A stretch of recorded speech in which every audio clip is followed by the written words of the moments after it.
thunder of jets in an open sky, a streak of gray, and a cheerful... A loop, a whirl, and a vertical climb, and once again you'll know it's time for the adventures of Rocky and Bullwinkle and friends. Starring that supersonic speedster, Rocket J. Squirrel, with his pal Bullwinkle the Moose, and a host of others. Hurry, Bullwinkle! The show's about to start! I'm coming as fast as I can. Wave to the people! Yay! Now what are you doing? Signing autographs. Let's see. John Smith. But your name is Bullwinkle. I know, but that's hard to spell.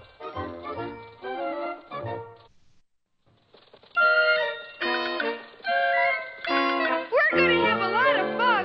Come on and join us. Sure, there's always room for one more.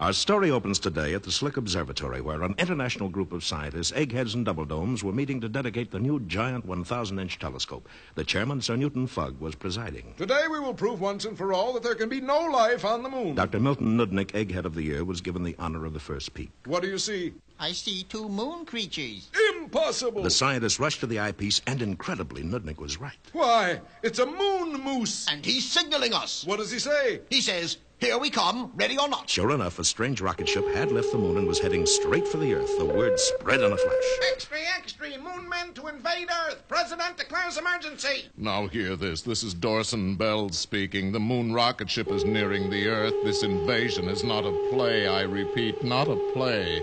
Please feel free to panic. And some people did panic. Stores closed, houses were shut up tight. Everywhere, panic reigned. What's the headlines, George? Invasion from moon. So what else is new? Meanwhile, at Washington Airport, the newly appointed ambassador to the moon, Krebney Blatt, and other dignitaries and diplomats were waiting for the strange craft to land. Here it comes. The rocket ship had made a perfect one-point landing, and while all eyes watched expectantly, the hatch opened. Welcome, moon people. You dig 'em Earth talk? Bullwinkle, they think we're moon people. They do? Then take me to your president. No, we gotta tell him the truth. Gentlemen, I'm Rocky the Flying Squirrel. And I'm Bullwinkle the Moose. And we're both from Frostbite Falls, Minnesota. Minnesota? You mean you've been to the moon and back? Why, they've discovered a great new rocket fuel. And so to a hero's acclaim, our adventurers told their strange and incredible story. It seemed that just days before, in their little house in Frostbite Falls, Bullwinkle had been baking a quick-rising cake according to his grandmother's old recipe. But the first layer had risen a little faster than they'd expected. And the next thing they knew, the stove had been blown clear to the moon. Well, they had to get it back. Sure, we still owe 2 payments on it. And so the boys put together their version of a spaceship and used the second layer of that extraordinary cake to propel them to the moon. And the third layer blasted us back. That cake batter must be a revolutionary rocket fuel. My boy, you must make more of that cake for your government. Bullwinkle, you're gonna be a famous scientist. Well, after all, I am a graduate of MIT, the Moose Institute of Toe Dancing. Unfortunately, our boys wouldn't have been so happy had they overheard 2 notorious spies. You hear, Natasha? First get the formula and then kill the moose or vice versa. And so a short while later, the new director of guided mousels was interrupted by... Hello, you great, big, wonderful moose. Why, that's right neighborly of you.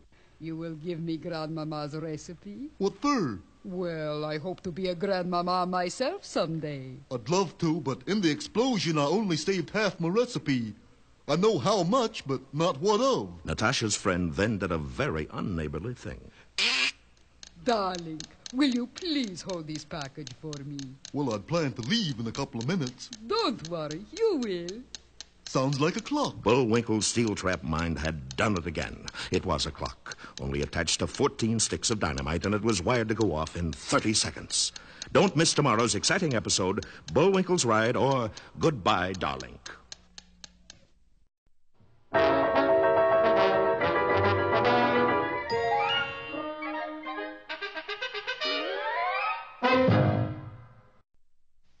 And now it's time for... Time for the dancing fool, Bullwinkle. Again? Do-do-do-do-do-do-do-do-do. And now for one of our special fairy tales. Yeah.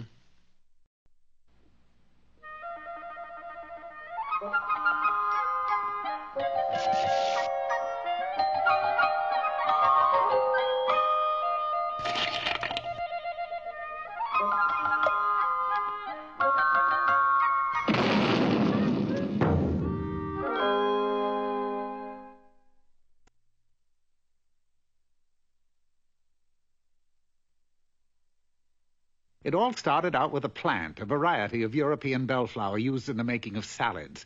The plant is called rampion. This plant grew in a beautiful garden belonging to a mean witch whom everybody feared. Unfortunately, the rampion could be seen from a little hut belonging to a peasant and his wife.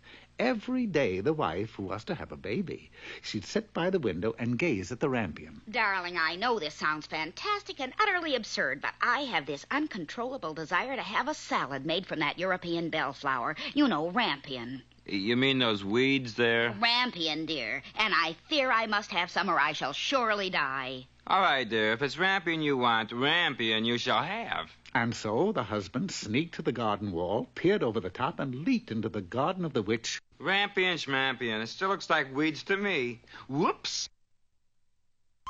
Halt! You cannot move! You know, you're right. You have come into my garden like a thief. Alas, be merciful. I'm only here because my wife sees your rampion. I think I'll turn you into a toad. And has such a longing for it that she would die if she could get no rampion. If that's true, you can take away as much rampion as you like, but on one condition. You must give me the child which your wife is about to bring into the world. In his fear, the husband consented to everything, and when the baby was born, the witch appeared, gave it the name Rapunzel, which is short for rampion, and took the little infant away with her. Rapunzel grew into a beautiful child. She played in the woods and was very careful of her long hair, which she would comb day after day.